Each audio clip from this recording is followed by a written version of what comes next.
Welcome to InterPartyConflict, the podcast where we answer your questions so you can have the best tabletop gaming experience possible. My name is Gabe. My name is Jeff. And we're going to answer your questions today. But first, I have a question. Mm-hmm. Jeff. Yeah. How are you doing today? I'm doing pretty good. Just still working with having a new dog and everything. Sure. Yeah. It's exciting, but also kind of frustrating because it's a new animal. And she's nervous and still she's still not super confident in everything at home. Sure. We have to we're having trouble getting her to eat all of her food. Like, we can get her to eat. It's just a bit of a hassle. She's not like going over to her bowl and eating her food by herself yet. Sure. She's still just a little uneasy.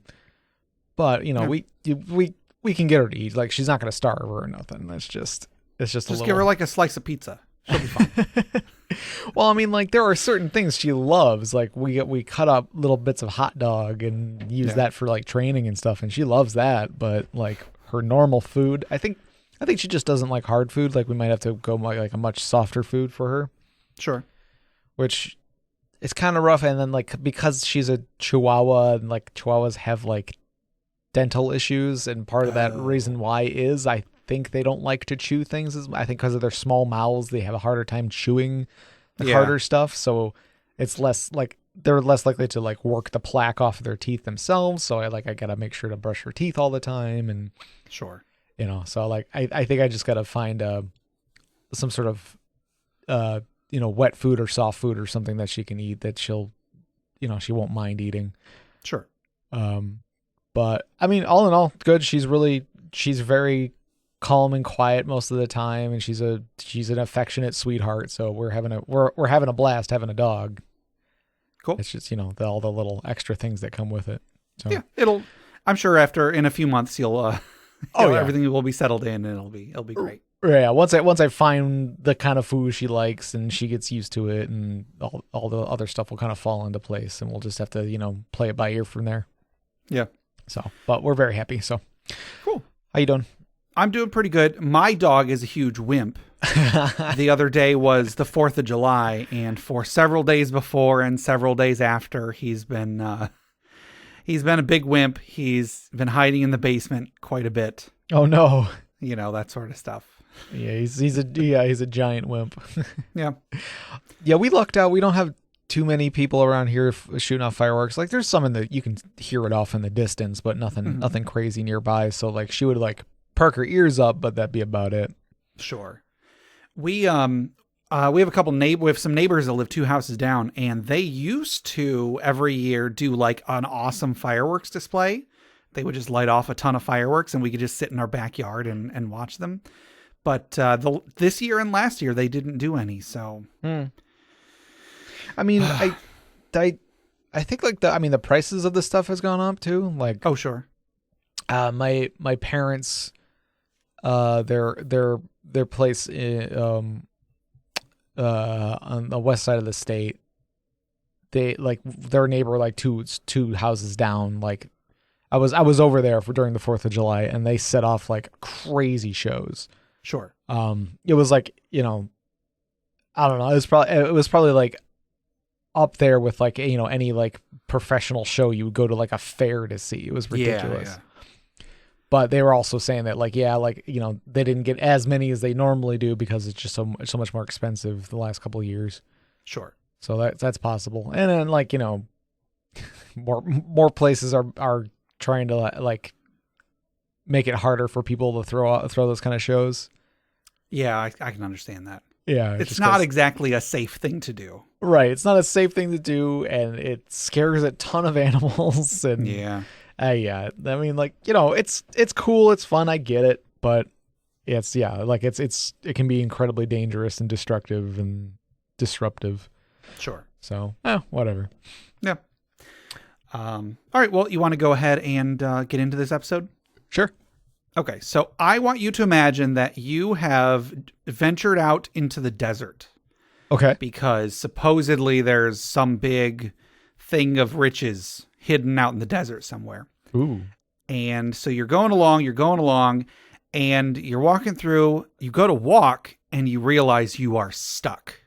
Oh, Not shoot. only are you stuck, but you are sinking into the sand. Oh, no. Give me a athletics check. What would the check be to get out of this strange phenomenon that I am not naming just yet for some reason? This fast desert ground. Sure. I think athletics sounds right. I'll go with Yeah, that. go for it. Give me an athletics check. Ooh, whoa. That's the lowest. 3. That's All the right, lowest this well- die has given me in a long time. So, Jeff, I've got some good news and I've got some bad news. Okay. I'll give you the bad news first. The bad news is you have sunk into the quicksand and you're terrified. However, the good news is, because if I learned anything from The Rise of Skywalker, it's that when you fall into quicksand, you land in an underground cavern that is just empty, is not filled with sand. Somehow you land in an intact cavern, and that's where you've landed. And you look around you, and you've found the treasure, Jeff. Around you is gold. You see rubies. You see diamonds. And then you also see a big skeleton with wings and a tail, and it looked like it had scales when it was alive. And you realize why this treasure is here. And you do know why that is, Jeff. Why is that, Gabe? Because you have found the dragon's hoard.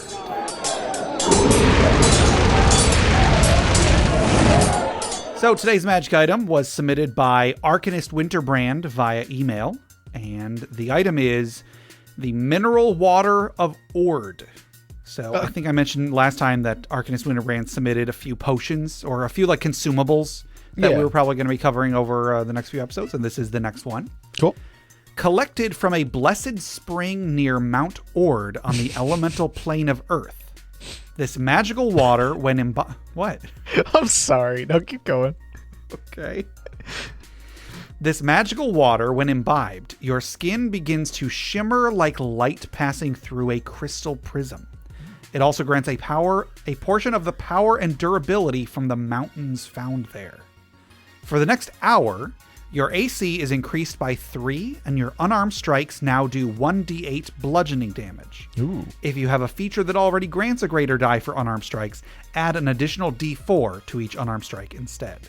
Nice. Your speed is also reduced by 1/2 for the duration, and at the end of the hour, you also suffer 1 level of exhaustion due to the taxing nature of the effects. So it's a potion. It's pretty, it's got some costs to it. But while you're gaining the benefits, +3 to AC and increased unarmed strike damage. Yeah, that's really cool. And that's just like a flat bonus to your AC.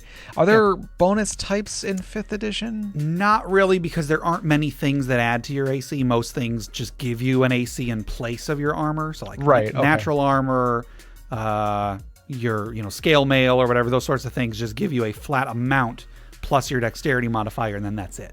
Right. Okay. So this would be something that you could stack. Probably, with your normal armor and stuff. So that's really cool. Yeah. Yeah, that's actually really like, that'd be cool that'd be cool to use on basically anybody, but like, like the extra D4 if you're like a monk or something. Yeah. Yeah, that's really awesome.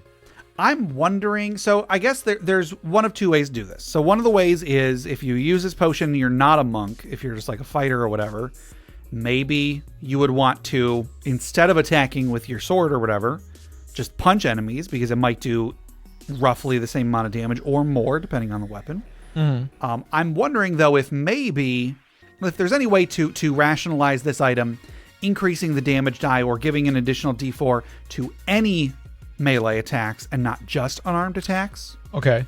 Like, is there a way that you could visualize this, might of the mountains or whatever, increasing your damage with like a sword or an axe or something?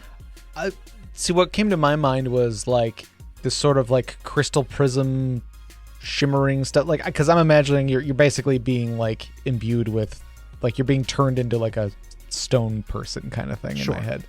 Yeah. Or some crystal growths are happening all over you or something. Yeah, that's kind of what I was picturing too. Like in Dark Souls, there's some enemies and there's some equipment you can get that just have like crystals growing out of them. So like maybe the crystals grow over your weapon. So your weapon gets an extra D4, but is now just bludgeoning no matter what weapon you're using. Oh, okay. I can see that. So yeah, like if you had a sword, your sword would then be covered with all these, with this like stony crystal formation. And it becomes a bludgeoning weapon because there's no, there's no longer a blade. It's basically you're waving around a stalactite or whatever. Yeah. But yeah, so you get a little extra damage, but it transforms it into bludgeoning, which could be a good thing. It could be, I don't know. Like, yeah, maybe. Depends on what you're fighting. Yeah. The speed penalty is pretty hefty. Yeah. So that would make it hard for someone who was a melee fighter to get around in combat and to get to their enemy and attack them and stuff. It would make it a lot easier for enemies who realize how slow you are to just kite you around. Yeah. So I mean that kind of sucks, but I'm wondering if the increased AC and the extra damage or whatever is worth it. It might be. I mean, hey, drink it while you're within range of somebody, and then if they try to leave, you attack of opportunity. I guess that works, yeah. Here's an idea. What if this gives you a bonus on grapple checks? Because when you grapple the enemy, your crystals or stones start to grow around them. Ooh, okay. Yeah. It could maybe ignore the movement penalty of grapple since you're already at half speed. So like you can. Oh, okay. Because when you're in 5th edition, when you're grappling, you basically you can move people around pretty freely. Yeah. But you're at half speed. And you're saying with this, you would just stay at half speed instead of going down to a quarter. Right. Yeah. So you just stay at half speed, but so like you maybe you get some bonus to grapple or something, but you're also not losing even more speed just because you're you're so rooted to the ground with the added like density or whatever. It's like it's hard for the thing you're grappling to slow you down. Yeah, I would even give a bonus to resist grappling or to resist like being pushed or tripped. Right. Yeah. Because again, you're kind of like you're a mountain. You're rooted to the ground. Yeah, and I mean like there's I can't remember. Like I feel like there's like mountain stance or something in like earlier editions or in other games or something. There's like there'll be like a mountain stance fighter or monk or something that like basically just gives you like bonuses against being grappled and shoved and that whole thing. Or was there like the mountain dwarves or I think was there like a prestige class in 3rd edition? Oh, Dwarven Defender. Dwarven Defender? Okay, yeah, Yes. I got it. That makes sense. Yeah, that was a prestige class. That was all about just you stand in one spot and you don't let anybody past you. Right, yeah. So it's kind of like, in my mind, it'd be like a potion that kind of gives you some of that kind of ability. Yeah. And this doesn't necessarily need it, but I think flavor-wise, in my mind, although it's just described as it's a blessed spring that, from this mountain on the elemental plane of Earth. Sorry, I was just laughing at the beginning. It's just bottled water. Like it's just okay. Like it's like Evian or like it's Fiji or something. Like sure. It's encased in a flexible, clear material and then you get into the back room and you see somebody just sitting there with a hose, and the hose is connected to the elemental plane of water. And it's just filling up the bottles. The hose. Oh, jeez. But I was just thinking that, I'm going to imagine that in this water, if you were to like look at it under a microscope or a spyglass or whatever, you'd actually see it's got like tiny little crystals in the water or something. I don't know. Maybe it doesn't need that, but don't drink that. It'll cut you up. Well, yeah.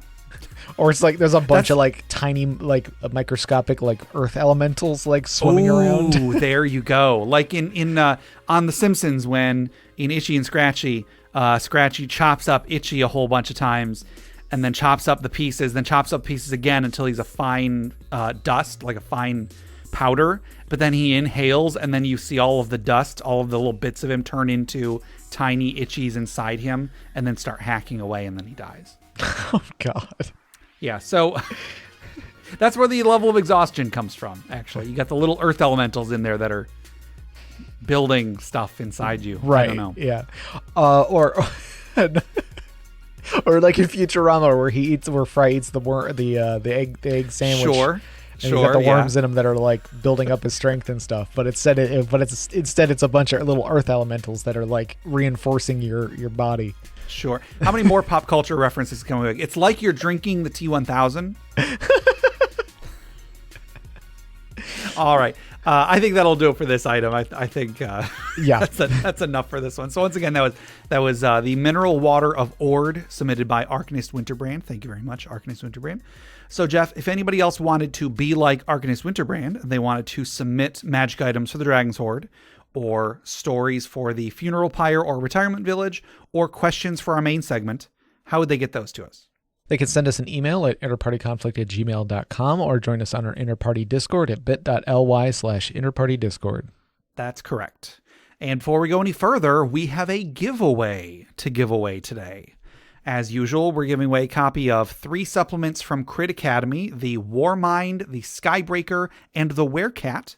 And I think Justin is also including a few other things along with those. So some great supplements in there, some options for players, some really cool stuff that they've made. So Jeff, who is the winner of these 3 or more supplements today? Today's winner is Michael T. Winner. Gobble, gobble, gobble. Yes. Congratulations, Michael T. You should be getting this within the next week. And he's actually a coworker of mine. He's been bugging me for a long time. Like, hey, did you guys do the drawing for the next episode yet? Did I win? And, how about now? So finally, Mike, sorry it took so long, but woo! Hey, them's the dice, I guess. You got him. So, yes, congratulations, Michael T. Thank you, Justin, for facilitating this great giveaway. Once again, it's some great supplements made by the great people over at Crit Academy. Some great stuff. So, Jeff, if anybody else wanted to be like Michael T. and they wanted to win a free copy of these player supplements, how would they enter the drawing? They can enter by sending us an email at interpartyconflict@gmail.com with Crit3 in the subject line. Yes, that's correct. And we're actually pretty low on entrants. So if you're out there and you want to win them, your chances are very good that you will win very soon. So please, please, please send us, send us that email so that we can enter you and then get you some cool stuff. Cool. Do you love Interparty Conflict? You know, the show you're listening to right now. Yeah! Then check out their Patreon at patreon.com/interpartyconflict. You can help support the show and get tons of bonus content too. Access hundreds of outtakes, dozens of short stories, periodic updates about the behind the scenes of the show, personalized media, a monthly Roll20 game run by Gabe himself, and more. Every month, Green and Red Tier patrons get access to the bonus podcast InterPatronConflict, where Gabe and Jeff cover a wide variety of topics. Join right now and access the most recent episode, which might sound a little something like this. Basically, you mix slime and sand together, and it's just kind of becomes like this. It's almost like a very airy kneaded eraser. You know what I'm talking about? Okay, yeah. Or you like the erasers, you can just kind of pull them apart. Yeah, it's like that, but like if you pull apart a kneaded eraser fine enough, it kind of becomes like really soft. Sure. Yeah. It's just like an extra like soft and like form of that, and it was like interesting to play with. They were like molding stuff with it and everything. And it was kind of cool. I was just sort of like playing with it. I'm like, this is kind of fun, and like it was like I was expecting like if you pull it apart, it's just like chunks of sand are going to be falling out, but it was like staying together really well. So like apparently the slime technology has gotten better since I had any. How do you improve on slime? Apparently you add sand to it.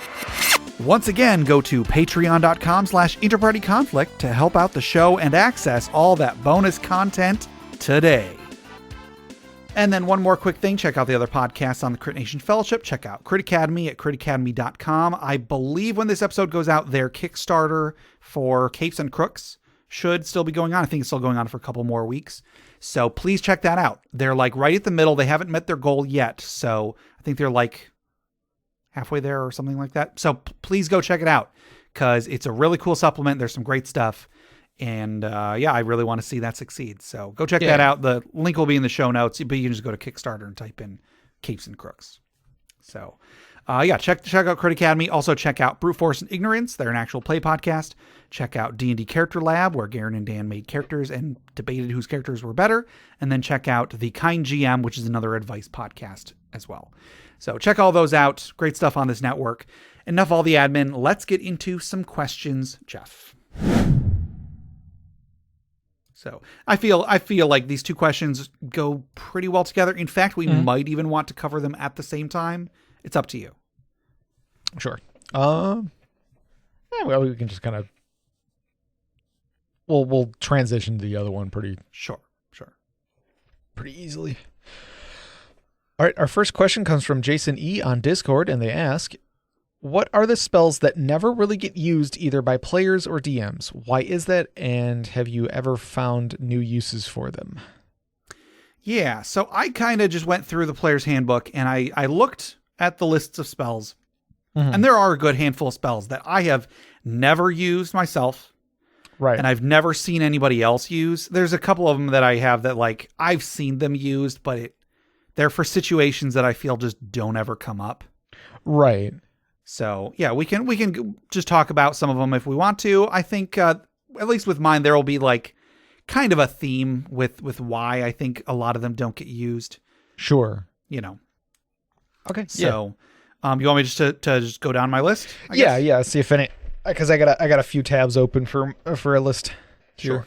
So the first one that I have, I was going basically by cantrips up to higher level spells. The spell Friends. It's a cantrip.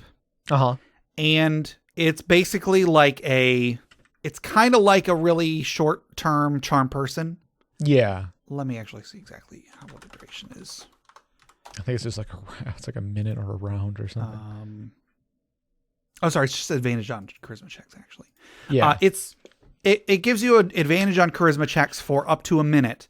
However, the thing about this spell is that once the spell is over, which again is at max a minute, it becomes hostile to you. Mm-hmm. So how many situations are you going to be in where you need this bonus for a minute and then you're just going to book it away from whoever this NPC is? I don't know. I feel like I like this spell. I had it on one character and I used it a couple times. Yeah. I mean, I failed my rolls is the problem anyway. But you get advantage, but that doesn't mean you're gonna succeed. But I feel like if you're just trying to get past a guard or something, you need to do something real quick. Like I feel like somebody's just trying to like sneak in and grab something real quick kind of thing. Yeah. I don't know. I like it because it's a cantrip. Cantrips are just fun because you can just use them all the time. Sure. In most cases, that's most cantrips are pretty decent. I don't know. I don't hate this one this much, but I see what you're saying though. Because it is sort of you're putting a ticking time bomb on yourself. Sure. Because you could try to just charm the person. And if it does, or not charm the person, but just do normal diplomacy. Yeah, just do a normal diplomacy check. Like you have advantage, so it's not like you're definitely going to be getting a better result than if you didn't use the spell. Mm-hmm. You're likely to get a better result, but if you roll high on your first, if you just roll high on a regular check, then you get the exact same result as if you had the spell. And I don't know. It's a really costly spell. Yeah. And I feel like it's rarely going to come up. But also, I think that I almost never see Charm Person get used either. Like, I mean, I'm sure there are people that use it. But just personally, in my experience, most of the time when there's somewhere that we would have used Charm Person, we just use skill checks or something else that isn't going to be so outwardly hostile if it fails. Right. It's not going to take up a spell slot. It's not going to have a chance of backfiring. I mean, like... normal diplomacy, I guess, can backfire if you fail bad enough, but like it's hard to. I feel like with magic, it's like the DM's more likely to punish you if it fails. Yeah, maybe. I mean, like with friends in particular, it specifically says that they become hostile and may like seek you out to exact revenge on you. Right, yeah. And with charm person, it says that they know that they were charmed after the spell ends. So, I don't know. I think I'm just imagining it with like a specific character that I was using it on, and like how she was like neutral evil and just didn't care. She's like, she wasn't like, like I wasn't playing her as a villain evil kind of thing. More just like she was just selfish and just was like, I'm gonna do what I want to get what I want kind of thing. Sure. So like, and the couple times I used it on like some orcs, that we were supposed to be fighting, but I was like, I'm gonna try and weasel my way out of this situation rather than fight. Sure. So like, I could see some cool ways to do it. Like, I feel like it's kind of fun in like in a role playing way. Okay. Because it does like cause some issues. Like, you're going to get your party into trouble. Like, I don't know, but it's also a cantrip. So I feel like, I don't know, because it specifically says they become hostile. It's pretty rough. Yeah. But I don't know. It's not my least favorite, but I see where you're coming from as far as it's not something people would want to use. Yeah. There's actually another spell kind of along the same line is Modify Memory. Mm-hmm. That's a spell that, when you cast it, if the target fails, you can change a memory or something. You can modify their memory, as the title says. But although this one I think could be very, very useful, I've literally never seen it cast. But the reason being that I'm pretty sure it's a bard only spell, and I've never played with someone who played a bard high enough level to get that spell. But bard's so good. I was, when I was going through the list as well, I was finding a lot of them were bard and cleric spells only, and I know it's like a handful of cleric spells I think are like domain specific, or maybe I'm thinking of third edition. Not sure. Yeah, I don't know, but just like I don't know many. I haven't seen a lot of like high level play in general, but like specifically not something like a bard. Yeah, I don't know. So I have one. I'm basing this off of memory on reading the rules. Okay. Identify. Okay. Now, I'm saying people use it. Yeah. But I'm thinking as far as like, what are some bad spells, Yeah. I feel like Identify is kind of useless in 5th edition.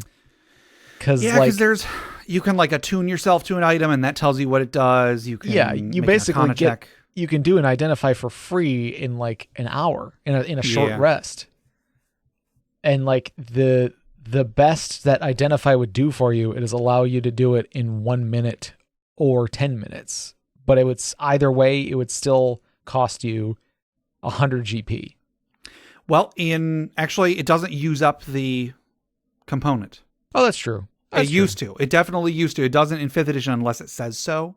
But you still have to have it. You still have to have spent that 100 gold once. Right. Yeah. You still need at least buy it. But I think you're right. Yeah, it doesn't use it up.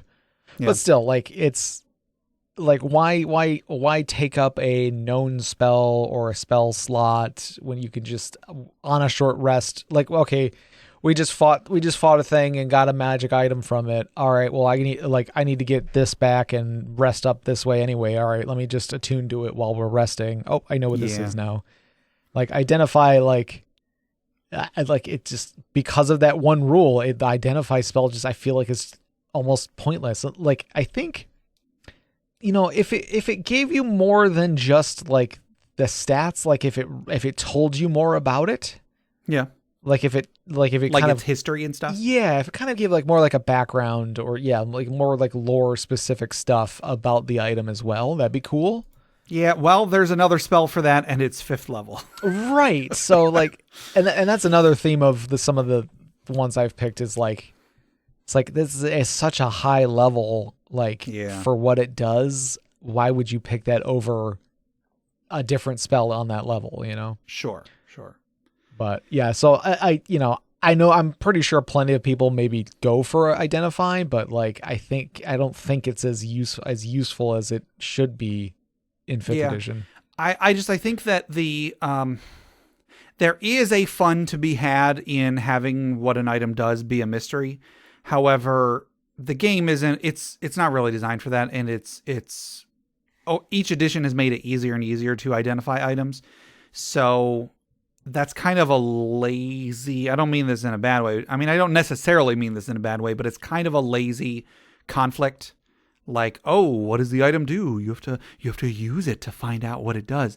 And right, yeah. Again, I can understand that. However, if that's what your conflict is, the game isn't really the game is more interested in going and doing fun stuff instead of just, ooh, what does this item do? So there are a lot of rules that have come up to be like, no, you can figure out what it does just by doing this quick thing. Right. So, yeah. Like, yeah, I'm not fully against like them being able to just be like, okay, let me just toy around with this for a while. Yeah. Maybe have a check or something, like maybe something could go awry. I don't know. Yeah. Or maybe when they do make a check or they do attune to it or whatever, tell them, oh, you can tell that there are properties of this that you aren't able to identify. And then they do have to use the spell for it. I guess. Yeah. Yeah, maybe like if it's a magic sword, you can be like, they can attune to it and be like, oh, it's a magic sword.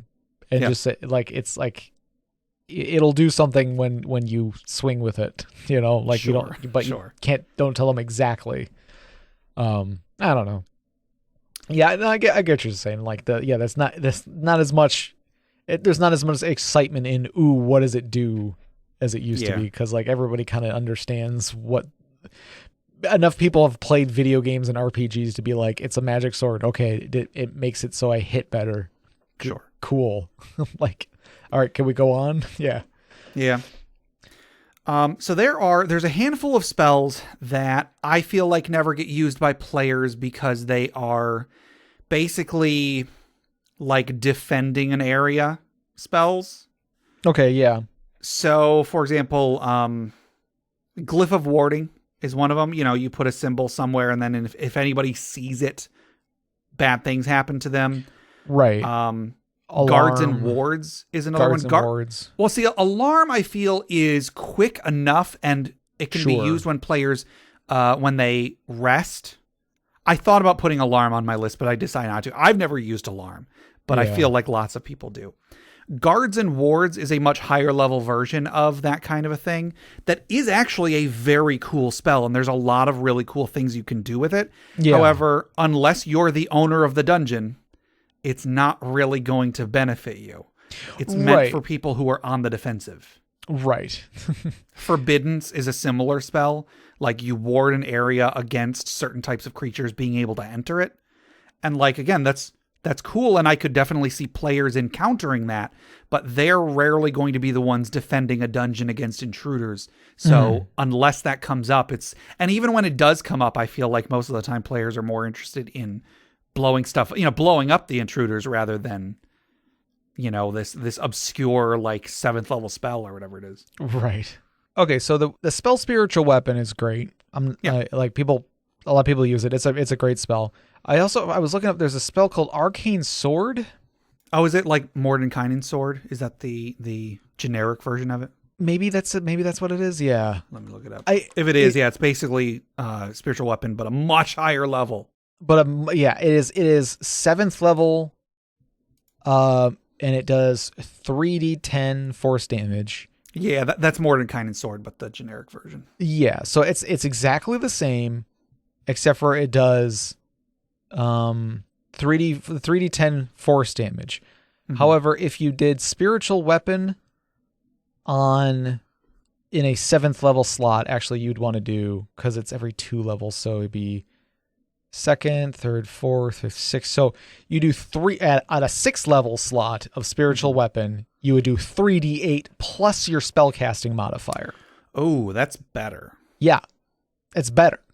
Yeah, well, I think the difference here is that Arcane Sword is only bards and wizards, and I don't think they have Spiritual Weapon as an option. Also, Arcane Sword is an action to cast. Spiritual Weapon is a bonus action. Well, yeah, when you first mentioned Spiritual Weapon, I was going to say one of the things that is so good about it is that it's a bonus action to cast. Yeah. Yeah, that's... Oh, man. Arcane Sword, what are you doing? Right. So, but yeah, you're right. It's like Spiritual Weapon is specifically a cleric spell. But Yeah. I mean... But that's because clerics don't have a lot of like really quick and easy attack spells, whereas bards and wizards do. Right. So, I mean, like, I guess there is that, but like, I don't know if you're going to, I feel like, I don't know. I guess it's close enough, but it's such a big gap in the levels. Yeah. That it's no, like, I definitely think that Arcane Sword is lackluster. I've never seen anybody use it. Right. Like like if you're a bard or wizard that can cast 7th level spells, you're not casting this spell. Yeah, no. You're not casting like Delayed Blast Fireball or something. Something. Yeah. Like you're not going to get this. Yeah. There are a bunch of illusion spells that I've never seen anybody use. Mm-hmm. Illusory Script is one of them. Sure. Yep. Similar to how, like, you know, you're not going to be using spells that guard your dungeon against intruders because you're the one invading the dungeon. Similarly, I feel like it is exceedingly rare for even a wizard to need to guard their spell book against an intruder. And this isn't even specifically for spell books. It's more just for, like, you want to hide the contents of this ancient tome. Players aren't really going to be the ones guarding the tome's text against people reading it. Yeah. So Illusory Script just creates fake text, and that's like a low-level skill challenge. That's not something that players are going to be, creating. Right. What's another one? Arcane Lock. Yeah, I thought about Arcane Lock. That one's kind of cool though, because like it's I think it lasts forever basically. It lasts until it's dispelled, and like I think you're right. Yeah. And it's just like you could basically put a password on any lock, and then it also ups the DC of any lock by 10. Yeah. That's pretty good. And I think that's I don't know, I can't remember what spell level that is. I want to say it's second level Arcane Lock. Yeah. Second level. Yeah. I feel like I've seen Arcane Lock used just because, similar to Alarm, you can use it to block a door that while you rest. Yeah. Oh, it is a 1 action casting time too. Yeah. So like, even if you're just like running away, yeah, you're like, you run through a door, close it, and cast the spell, and it's like, okay, now they have to, now they have to make a hard lockpick check or something, Sure. So, I recently started listening to the podcast Encounter This. Mm-hmm. It was recommended to me by one of our patrons, Peace Ray Pancakes. She's actually been recommending it for a very long time, and it's a very good podcast. I finally started listening to it, and it's a lot of fun. The hosts, they go through, like, they're not going in order. They're just kind of going in whatever order they feel like, but each episode they cover a monster or a type of monster. And they talk about the stat block. They talk about the its history, its lore in the game. They talk about its real world lore that inspired it. It's a pretty good podcast. But one of the things that one of the hosts said when they noticed that, I think it was one of the hags or something, when they did several episodes worth of hags, they talked about how the spells that it had, one of the spells that it had was like, I don't know, locate object or something. Mm-hmm. And this host was like, I am never going to have an NPC learn and cast locate object. If they need to know where an object is, they're just going to know where the object is.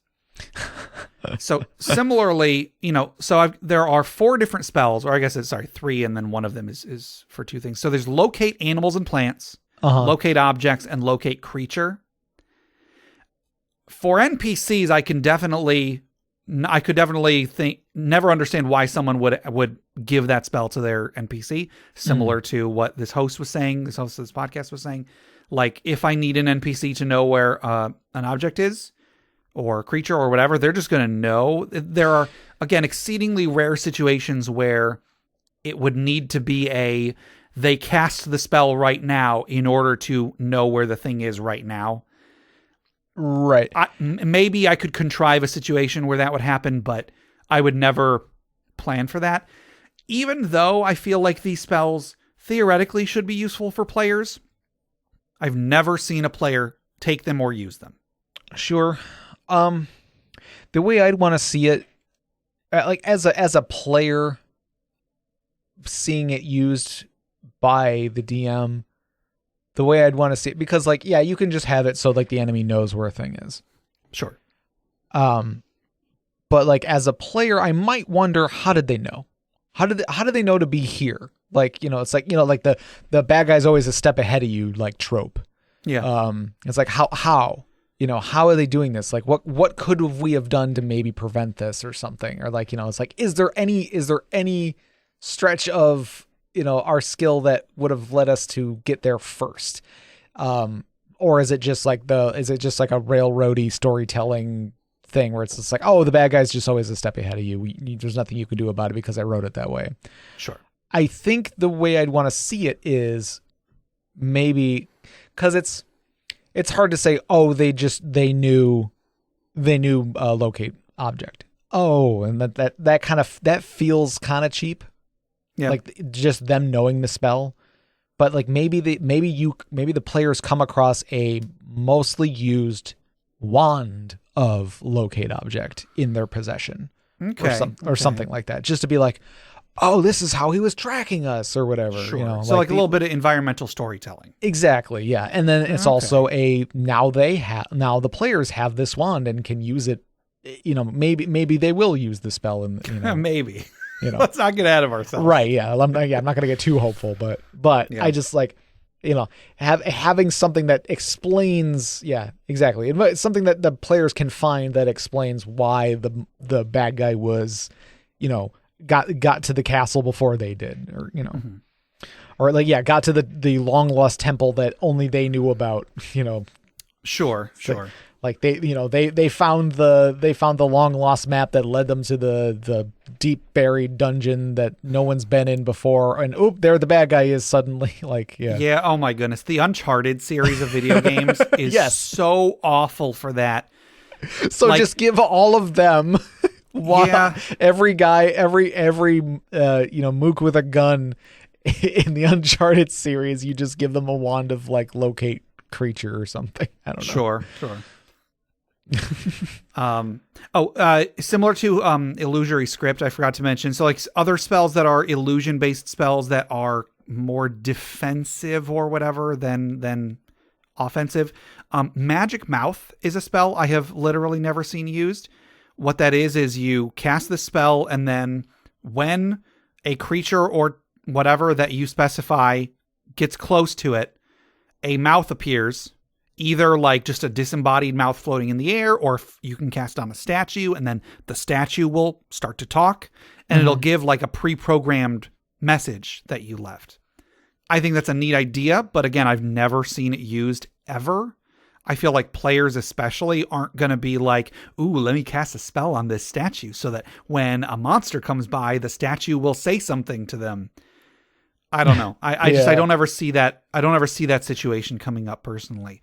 And then another similar spell is Hallucinatory Terrain, which is, it's basically just like it's an illusion spell that, lets you affect your area, like the area around you. Again, I don't really see many situations where the players need to cast a spell that changes the terrain around them to hide something or to fool someone into doing whatever. I just don't see it coming up very often. That's one of those things that the players should be coming across that. They come across this thing that's already set up. Yeah. Just because of how adventures tend to go. I think Mirage Arcane is another spell that functions similarly. So, yeah. So they're like this handful of like defensive illusion spells I just don't ever see coming up. You know what I mean? Right. So as I was going through this list, I was mostly picking ones that I just think aren't as good as they should be. Sure. So some of these, like mage armor. Okay. Like people take it, obviously, like it's mage armor. Yeah. But like I think in 5th edition specifically, there are just so many other ways to get good armor and still be able to cast spells. True. And because it's not just like a flat bonus to your AC, it's like a 13, I think, plus your dexterity modifier. It's not it feels less good to me than it used to be. Yeah. You know what I feel like it should be? What's that? It should be 13 plus your spell casting modifier. Ooh, I would take that. Yeah. Like I feel like that works better because like this isn't something that you can cast at a higher, like you can't cast this at a higher spell slot to make it better either. Like it's just a first level spell. Yeah. 1 action, duration 8 hours, 13 plus your dexterity modifier is now your AC. And like, just be a turtle. I don't know. Like, Sure. Turtles have 18 AC, like just by standing up that morning, you know, like that, and then like you can be a turtle wizard. Do it. Sure. Do it. Be it. Do it. Do the turtles. Play all the Do the turtle. No. But yeah, either make it so it like goes up like every 2 levels or something. It goes up by 1 or something. I don't know. Like have you be able to cast it at a higher level. Yeah. Or at the very least, I feel like instead of dexterity, you have it be your spell casting modifier. Just so like I really like that. Because you're going to be pumping into that anyway. And like, I don't know, like I feel like that like, you know, what in 5th edition, at least, like what caster's going to want to like put a ton in their dexterity. Like obviously you're going to want to have some because that's the only way you're going to have AC without having some sort of racial thing or taking a feat or multi-classing, which again is like, there are plenty of ways to get good AC that you like, there's, you know, I mean, like getting a feat, like you can get armor proficiency or whatever. And like, there's no arcane failure chance in 5th edition. So like if you have the proficiency, you can wear that armor and do anything anybody else can do in it. So yeah. So like I feel like it is a spell that people are going to take and use, but I don't think it's as good as it should be for how like kind of like how big of like a staple it is. It's like, okay, like, yeah, you're a wizard. You don't have armor. You have a robe. Yeah. How you're protecting yourself. I was like, okay, I'm going to use mage armor. Okay, well, that's about as good as like, I don't know, some like cheap light armor. Sure. That's like, I don't even know if it's that good. That's like, and again, you're not as likely to put as many points into dexterity. So I feel like that could be better. Sure. I have a couple spells that I think it's not that the spells themselves are bad. It's just for the type of games that I run and the games that I play in, they just very rarely get used. The first is Featherfall. Okay. Like, it's a good spell. I definitely know what its purpose is. It's got a very clear purpose, very clear use, but I can't remember the last time somebody actually used it. You know what I mean? Maybe I just don't run games or play in games where falling long distances is likely. Sure. I've used it. I've had it used and like, I like that it's like a reaction. Like, yeah, like that's really cool because it's not something you have to like prepare ahead of time. It is a, oh crap, we're falling down a whatever, like and then you just cast reaction and now everybody's fine. Sure. Like I like reaction spells because it's like, I hate spending a spell slot and then it being a waste, like I hate spending a spell slot and then like the thing you thought was going to happen didn't happen. So being able to be like, all right, I want to have this in my back pocket so that if we do fall down a pit or whatever, I got it ready to go. Yeah.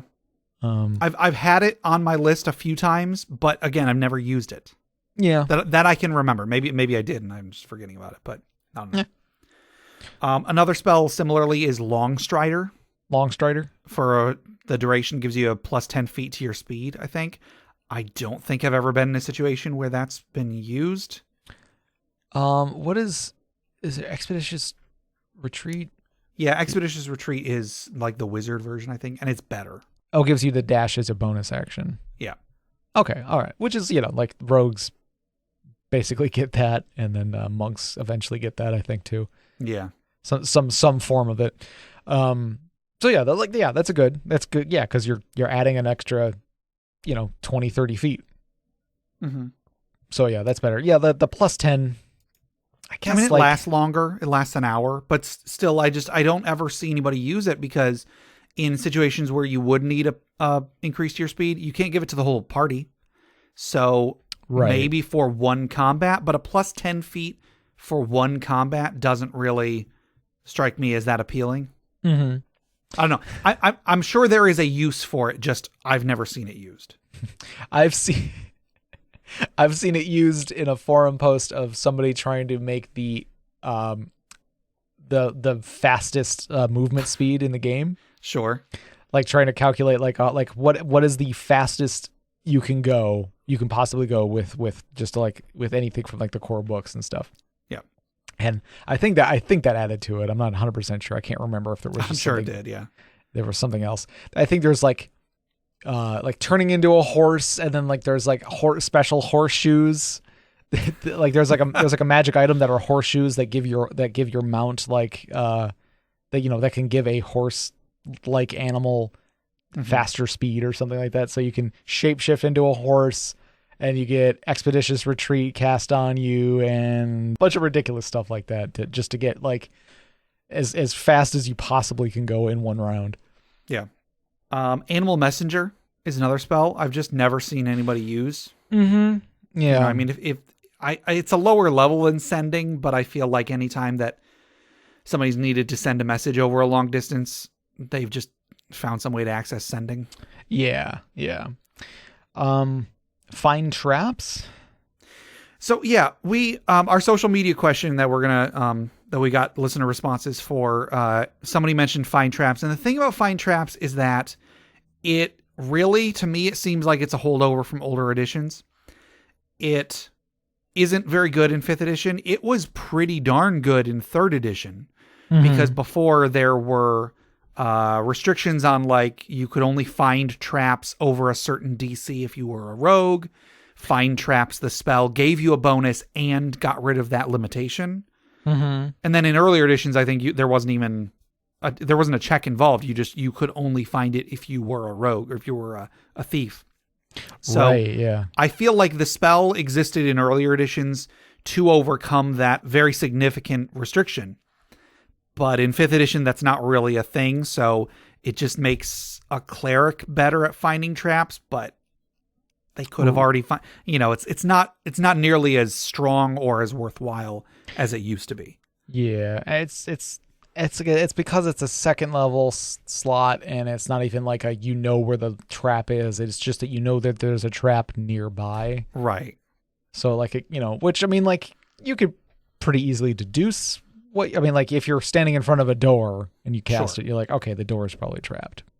But it could be the floor in front of the door or the ceiling above the door, or it could be the wall next to the door, but not the door itself. So like you go to check the door and oops, you triggered the trap. Sure. Yeah, I don't know. Like it's something like, again, it's something that could be like solved with just if you make a good enough skill check, you didn't need to waste that second level spell slot. Yeah. Bestow Curse is a spell that I don't think I've ever seen a player use. Mm-hmm. Like, I can understand as a DM, so I can understand a DM using it. However, I feel like most of the time when curses do get used, they are custom curses and not the ones given in the Bestow Curse spell. Sure, yeah. That being said, some of the curses that are in the Bestow Curse spell are pretty significant, so I could understand a DM using those. But player-wise, it's one of those things like we've talked about with how I don't think that crits are very player beneficial because long-term effects don't really affect bad guys because once the battle's over, the enemies are all dead. Right. So similarly, I feel like Curse or like Contagion or any other spell that gives a long-term malady to an NPC is going to be mostly useless because it's probably only going to last until the end of the battle. Right, yeah. Yeah, because it's like, I'm gonna curse this kobold that's gonna die next round, Right. Oh no. So for the next 24 hours or whatever, this kobold has a disadvantage on all attack rolls and skill checks. Oh, he's dead? Oh. he's got a there you go. Yeah, he's got a disadvantage for sure. Yes. So okay, there was a couple pairs of spells that like there's like a lower level and a higher level, they're kind of similar. Okay. Let's see. So like Fog Cloud and Stinking Cloud. Okay, yeah. Because fog cloud just basically makes a cloud of fog that just it's hard to see through, and that's about it. Yeah. It can be dispersed by wind. It's a 20-foot radius. Stinking cloud is same thing, except for there is a chance that things within it, they have to make a Constitution saving throw, or they lose, or they spend its action that turn retching and reeling. So they can lose an action while within the cloud, which is which is fine. But it for me, it's always justifying the spell slot.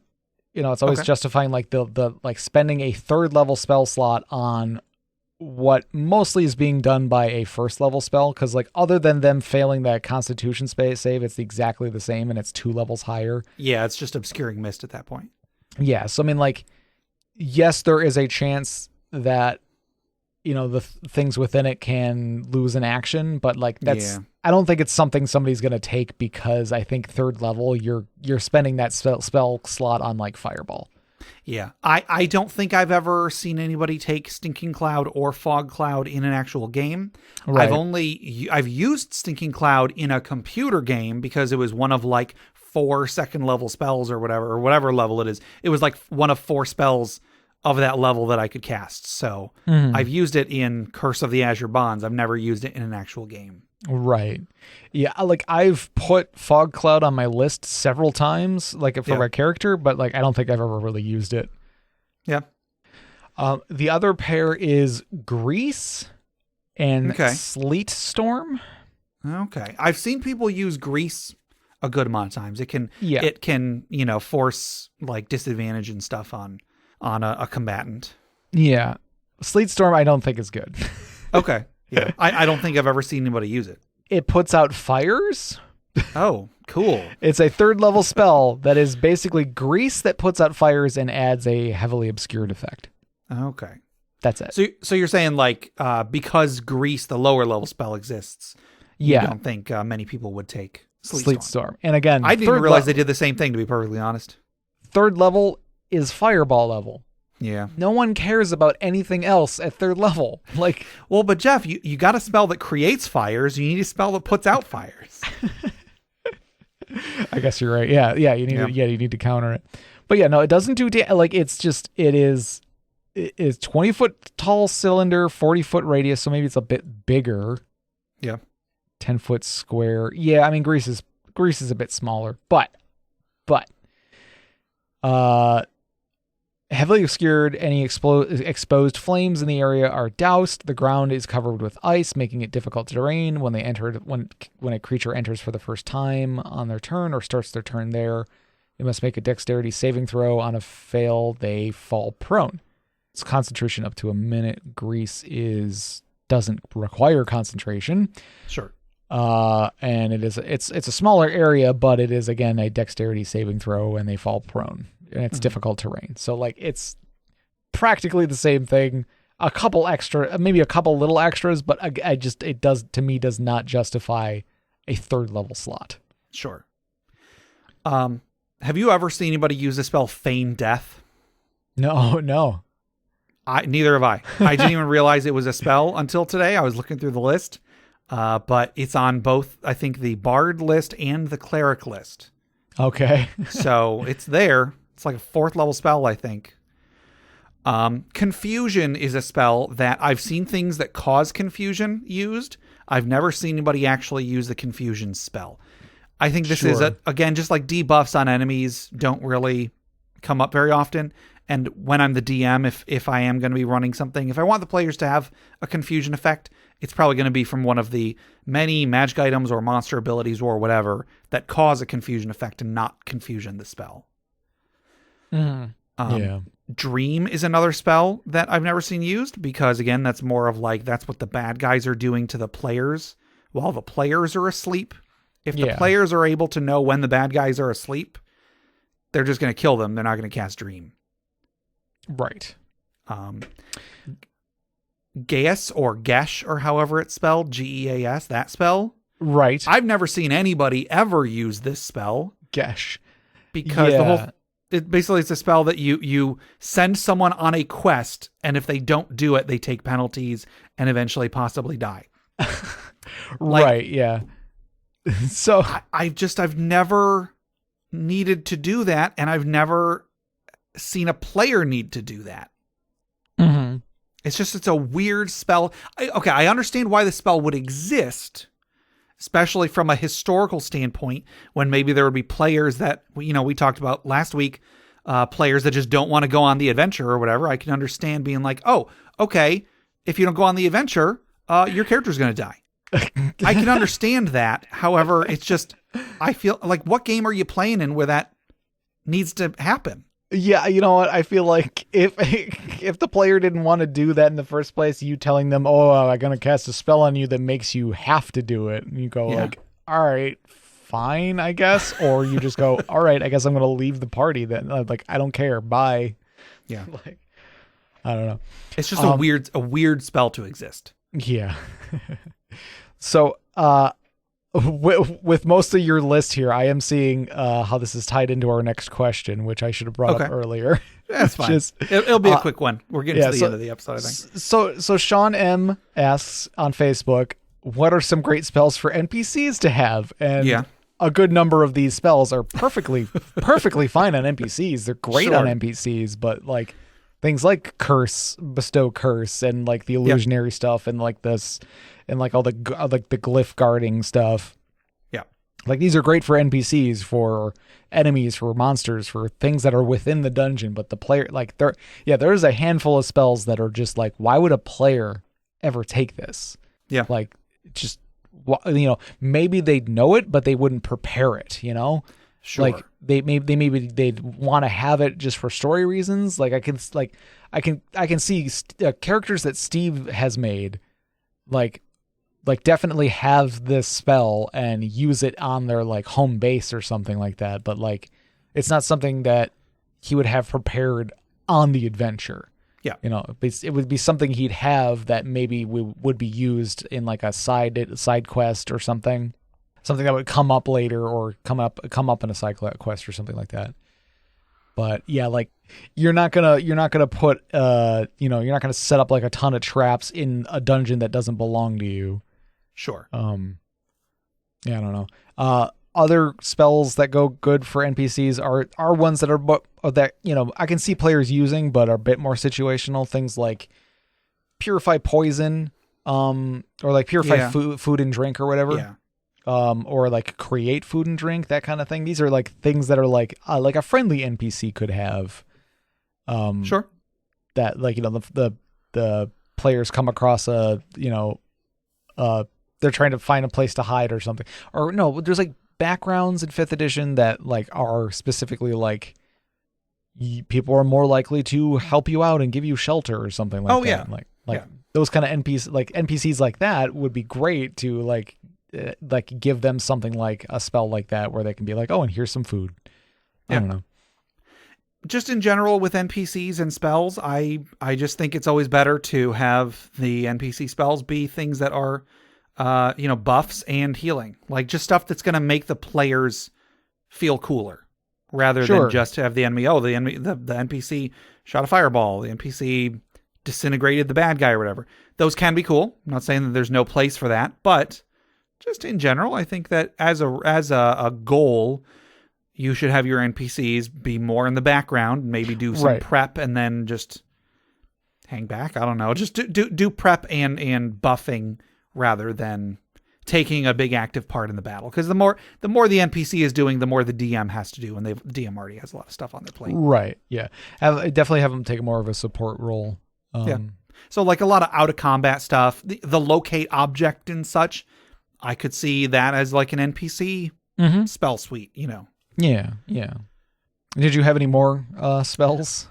Just a couple more, I guess. Regenerate is a healing spell that also regenerates limbs, but I feel like nobody ever loses limbs. I mean, it can happen, but I've never seen anybody take this spell for that purpose.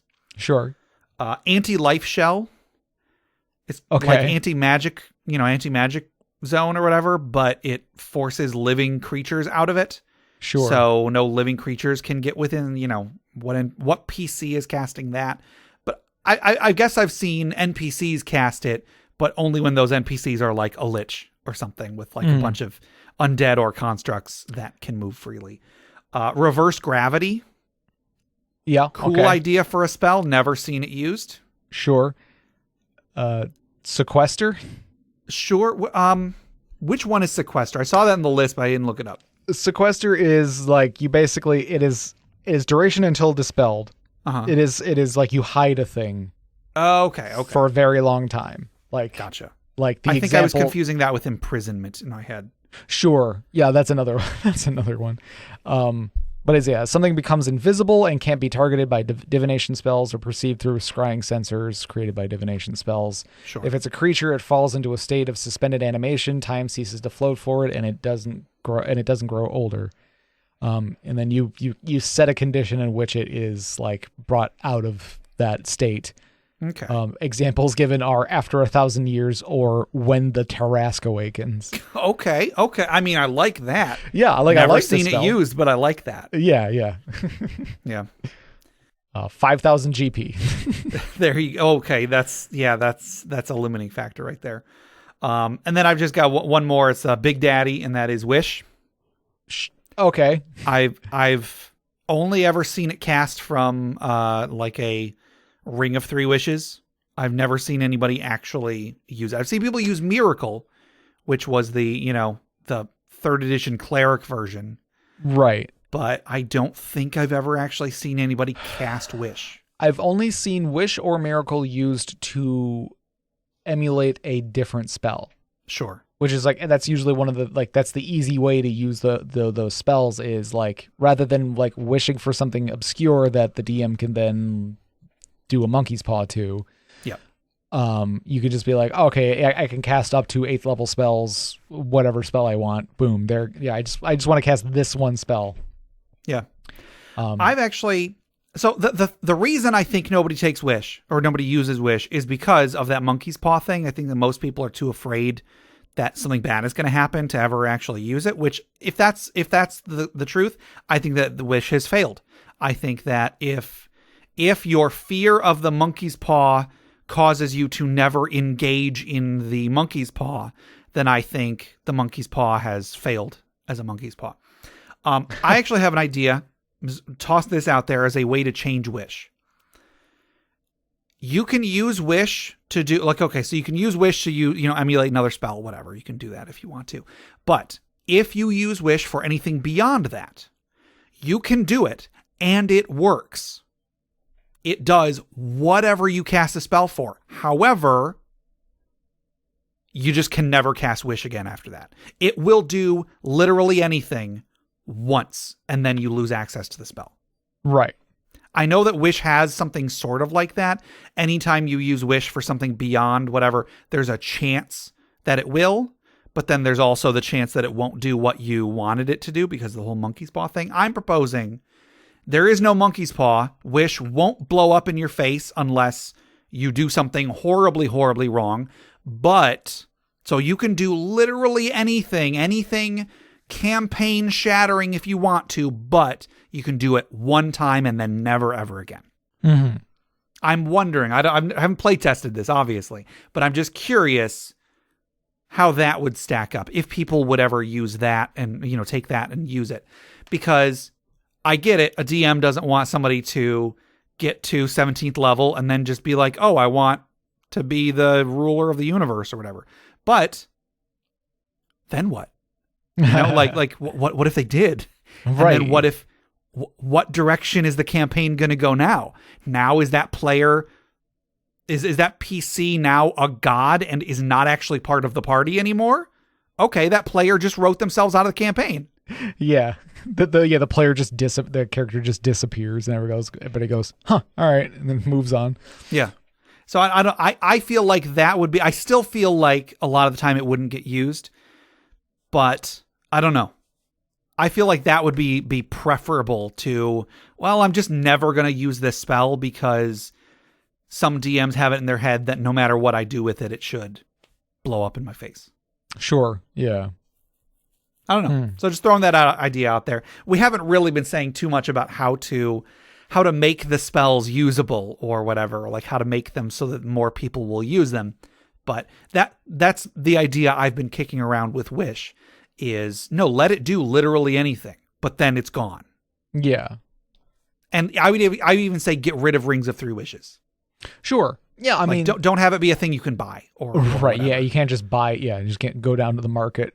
And also, like a genie or something isn't going to give you a wish because, unless it's like a very, very important, because then they can never cast Wish again. Or Sure. something. I don't know. Yeah. I don't know. Or maybe they die if they cast Wish or something. Yeah, maybe. Maybe that's what Wish does. You can use it to do literally anything, but then you die. Sure. I don't know. I wish I could never die. I guess. Yeah, I don't know. So, did you have any others? No, I don't think so. No, I think that's all of them. Okay. All right. I think that'll do for our questions for today, or at least our regular questions. We do still have our social media questions, and we didn't get very many responses. I'm actually kind of surprised. Oh. So our last social media question was, in your opinion, what is the most useless or overrated spell in D&D? Do you recall if you had an answer? I think I immediately went for True Strike. Yeah, True Strike is pretty bad. But I think I said I was going to come up with something other than True Strike, and I think what I'm going with is Identify is it's just sure. I like, again, because of that mechanic. Yeah, fair enough. And it's like, this is just pointless. It's silly. Yeah, I think I think I said Prayer of Healing just because it's a healing spell that takes 10 minutes to cast that is terrible compared to other healing spells that are meant to be used out of combat. Sure. I think I would also say Find Traps. Find Traps is pretty bad in this edition. Mm-hmm. So, there's a lot, as we said, there's a lot of spells that are either very bad or just not usable. Right. So we did not get any responses on Facebook, which is kind of a surprise. Also did not get any on Twitter. It's less of a surprise. On Reddit, we got a couple. Alstar the Minotaur says, I find that a lot of the great D&D YouTube minds love the cleric spell Aid. I find it really underwhelming. An extra 5 hit points is nominally useful at 3rd level when you get the spell, and clerics have access to so many better spells at higher levels that I can't ever justify upcasting it to get more out of it, even though it lasts 8 hours and isn't concentration based. If I recall, that's the one that increases your hit point total, I think. Yeah, I think that's right. Which can be good, but also can be bad, because then when the spell ends, you lose those. It's like the whole barbarian conundrum that 3rd edition had, where you might be down so many hit points while in rage that if you drop out of rage, you will immediately fall unconscious. Yeah. Not saying that necessarily 5 hit points is going to make or break the game, but it's just a weird. I just feel like it would have been better if you lost it from your max. I don't know. Yeah. Arcanist Winterbrand says, hands down the most useless spell in 5th edition, easy, Find Traps. It's a 2nd level spell that only tells you if a trap is present, but not its exact location, and what effect it might have. Most adventuring parties would simply make a check if they were uncertain of any danger. I know an investigation check can fail, but even still, why does this spell even exist? Only in a trap-focused adventure or dungeon would you take this, but really you should just play a rogue. And yeah, I totally agree. In earlier editions, it could let the cleric function as a rogue on top of all the other things clerics were fantastic at. But in 5th edition, yeah, it's just not great. No. And then El Jahui says Augury. No other text, just Augury. So Augury, is the magic 8 ball of spells. Kind of, yeah. It's a divination spell. You pose a situation, and then it tells you basically good and bad, or nothing. Right. And then if you cast Ask it again later. Exactly. Yeah. And then if you cast it multiple times after in a 24-hour period, there's a chance that it'll give you a false result. Sure. So, yeah, I mean, I can understand. I could see someone taking that spell, but yeah, it's very lackluster. Especially because of how it works. It doesn't guarantee that anything good or bad is going to happen to you. It might say good because there is a big treasure coming up, and not because of some other. The thing that's guarding the treasure. The other thing is guarding it, I guess. Maybe that would say good and bad. Anyway. So that was everybody on Facebook. Over on Discord, we got a few. Dustin says, Wish. You rarely get to the high level enough to cast it, and there are so many caveats and restrictions. Should you manage to line everything up to cast it at its full power and change the universe, you are most likely ending the game. So all the build up, and you are likely to only cast it once. And yeah, if you use Wish, even with the way that I was suggesting, if you use Wish to do something that's going to break the campaign, you're doing so knowing that you're just ending the game. So I feel like most players wouldn't even do it in that case. Right, yeah. Maybe they would. I don't know. Maybe I'm wrong. But in my experience, I guess. Debrasor says, True Strike. Unless you're an arcane trickster rogue, setting up right before combat actually happens, it's completely useless. Wizards, please buff. Lone Wolf Nate says, overrated spell. I haven't used many to have much experience, but the ones I have used, I'd say detect traps or find traps. I forget which it's called. And yeah, that's pretty good. Yeah. Autumn Wind says, Fireball has got to be one of the most overrated spells. Fire damage is commonly resisted, including Tieflings, Fire Genasi, some Dragonborn, and Sorcerers as well for PC options, and it's a dex save. Dex is rarely a dump stat because anyone without heavy armor needs it for AC, and it's useful in general. Rogues and monks also get a class feature that reduces the damage of effects that force a dex save. That's a good point. Yeah. That's not invalid. Yeah. It's a signature spell. It does a lot of damage, but you're right. There's a lot of things that can, especially because of 5th edition, resistance is just like half damage. Yeah. So a lot of things have fire resistance. And then actually, Autumn Wind did add another thing that I think is worth reading. If True Strike is so easy, what are some runners up? I think probably something like Magic Mouth, Continual Flame, and Legend Lore. All have a GP component which are consumed. Legend Lore is the only high-level spell of the three, but it can be replaced by a strong history check. As much as it pains me to potentially miss out on some sweet, sweet lore, just have a wizard with proficiency or someone else with expertise. Continual Flame, I love spells with permanent effects, but you can get that with a light cantrip or mundane means of illumination long enough to get what you need done. And Magic Mouth, it's cool ambiance and all, but it's really a glorified note. Finally, dishonorable mention, Rope Trick. A safe short rest is neat, but most classes really need a long rest. It is most useful in mid-combat, but if you have to use it, I would think the enemies could wait you out. I love Rope Trick, though. Rope Trick is one of those spells that it's so weird. Yeah, it really is. I can't really get behind Rope Trick, but everything else I 100% agree with. Oh, man. Yeah.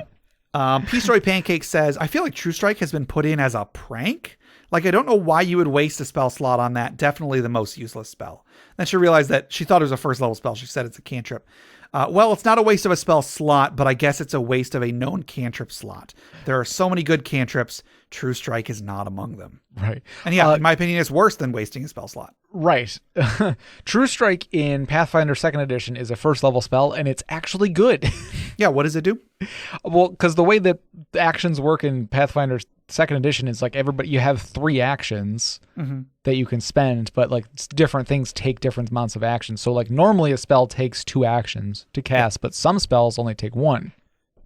So the True Strike spell is a first level spell, takes 1 action to cast, and it gives you advantage on your next attack roll or skill roll or whatever. Basically, your next like D20 roll gets advantage, which advantage isn't a thing that normally happens in Pathfinder 2nd Edition. Sure, yeah. Like, it doesn't say advantage. It says you roll 2 dice and take the better of the 2.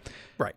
But which is what advantage is, but that's a thing that doesn't, there's not. What if it did? It was just like, check the 5th edition player's handbook for details. Yeah, check out this other game. Yeah. So yeah, it effectively gives you advantage, but then also lets you ignore the flat DC checks that you have to make for things that are like concealed or hidden. So like if there's something like hiding in the shadows and you want to shoot an arrow at it, sure. Like you get advantage on your attack and you're ignoring the flat DC check you have to make to hit something that's hidden in the shadows. So like you are really likely to hit that thing. Like, and it costs you a spell slot and 1 action, but you can, you still have you could still like use your next 2 actions to move and attack, Yeah. So like for that system, like it works really well, and it's I feel like that's worth a first level spell in a lot of situations. I feel like in 3rd edition, True Strike did negate concealment. That's possible. But it doesn't in 5th edition. That's weird. Nope, it just gives you advantage on your next turn. Yeah, that's lame. Like you can't even use it in the same turn. Because even if you had a way to cast both a cantrip and a spell or whatever, sure, or like do a cantrip and attack or something for however you'd be able to do that. Yeah. You can't do it in the same turn. Yeah, so we got one more response on Discord, and that's from Black Magus 2651, and he says, I have to agree with True Strike. I, however, do change it for my games. I allow it to be cast as a reaction like the shield spell. However, they must make a concentration check of 15 to do it. So I'm wondering if that's if you attack and miss, you can make a check in order to cast it as a reaction. Sure, and you get like a second roll, basically. Yeah. If that's the case, though, in 5th edition at least, I think that it's a bit too powerful because it's a cantrip, so you're basically every round gonna be making, if for no other reason than the fact that every round you're gonna be making 3 attack rolls per attack. Right. Because you're gonna make the concentration check, and then you're gonna make the 2 attack rolls. And so 3 rolls to make 1 attack is, I could see someone not wanting to go with that just for that purpose alone. But if it was a spell slot, I would be fine with a first level spell that you can, as a reaction, just give yourself advantage if you've missed an attack. Yeah. I don't know. So anyway, that'll do it for our last social media question. Our next social media question is, who is the most memorable shopkeeper your character has ever met? And this is another social media question that was submitted by Arcanist Winterbrand. So, yeah, have you ever met any memorable shopkeepers? I guess not memorable enough. I don't know. Yeah, I don't know if I have either. I'm sure I have, and I'm sure that they were played by Chris. Dang. But sure. But I can't think of any off the top of my head. I'll see if I can think of one by the time we answer this question. Yeah, I'll try to give it some thought. So. But I can't think of anybody. Yeah, shopkeeper specifically. I can't think of anything. Yeah, I remember that I was running a game. There was an NPC shopkeeper in the Age of Worms campaign that it was in the book, so I didn't make it up. But part of this guy's shtick was that he was like a rival shopkeeper with the guy that owned the business next door. But the twist was, the players didn't know this, but the secret twist was that he actually was the rival shopkeeper from next door. Yeah. He would put on a disguise whenever he would go and work in the other shop. And right. he would drum up business by getting people to go sabotage his other business. And then that guy would get people to sabotage the other business. And then, right. Yeah. So I guess that's fun. Sure. Yeah. I feel like I remember you talking about that guy. Yeah. I think he only came up in a one-on-one session I had with Steve. Sure. So yeah, I don't think the rest of you guys got to meet him. So yeah, that'll do it for our questions for today. Thank you everybody who responded to the social media question. So before we close out, let's wind down. Let's take a deep breath. Let's remember those who have come before us as we toss another log onto the funeral pyre.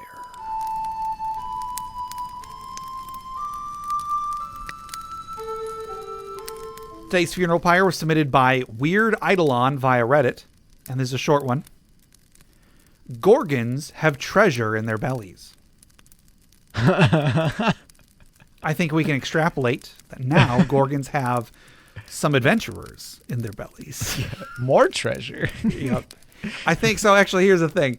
Gorgons are one of those monsters that, like, clearly, to some extent, they're taken from folklore and such, but in a real weird fashion, because in Greek mythology, Gorgons were the type of creature that Medusa was. Like, Medusa wasn't a race of beings. It was one named being.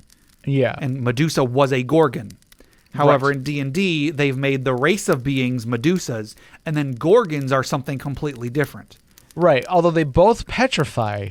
They do both petrify, so they've got to be connected somehow. Yeah, it is one of those. It's so weird. The Gorgons are like these like metallic cows. Yeah, these big metallic bulls. Yeah, that like have like a steam breath weapon that can that petrify you into stone. Yeah. Yeah, it's one of those wild things. It's like it has this one similarity to what Gorgons actually are in folklore, but then nothing else is the same. It's real weird. So yeah, I feel like it's one of those things where somebody just like misunderstood what they were supposed to be. Like they didn't understand the homework, and they were like, I don't know. It's like all right, make the Gorgon. You design the Gorgon. Okay, cool. All right, here I designed the Gorgon. It's a big metallic bull, and they're like, no, Gorgons are the things that turn you into stone. Oh, okay, I'll fix that. Come back the next day. All right, it's a big metallic bull that can turn you into stone. that's probably pretty accurate, I imagine. Yeah. They're like, no, it's what Medusa is. It's like, oh no, I've already made Medusas. Yep. So I guess let's raise a glass in memory of Weird Eidolon's unnamed character. As we say, beauty is in the eye of the beholder, and the treasure is in the stomach of the Gorgon. Clink. I guess. All right, that'll do it for today. To submit questions for us to discuss, items for the Dragon's Hoard, or stories for the Funeral Pyre, please email us at interpartyconflict@gmail.com.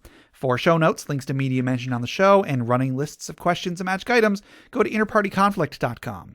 Join the discussion on social media. Find us on Facebook. We're on Reddit. We're on our Interparty Discord. We're on Twitter at InPartyConflict. Check those out for our weekly social media questions. Your answers might end up on the show. Find us on the podcatcher of your choice. We're on iTunes, Google Play Music, Stitcher, YouTube, Spotify, anywhere you download podcasts. Please rate, review, subscribe, or just tell a friend. If you want to support the show monetarily, check out the rewards at patreon.com/interpartyconflict. We have a few different tiers, so anything you can spare, even $1 a month, would go towards making the show better, and you'll get bonus content for it. Jeff, tell us about Friend Quest. Friend Quest is a YouTube channel where you can play video games. I'm sorry. Yes, you can. Yeah, sure. Go ahead. We'll go for it and give it a try. YouTube is... Sorry? Friend Quest is a... Friend Quest is a YouTube channel where you can watch us play video games. There you go. Also, head over to bit.ly/interpartyconflict to take a short survey about our show. What you like, what you don't like, etc. And just for taking it, you'll get 2 free printable board games courtesy of the great people over at hollandspiel.com. And our music is made by Boxcat Games from Nameless the Hacker's RPG. So, Jeff, until next time... I wish this episode was over. Now you can never cast Wish again. No!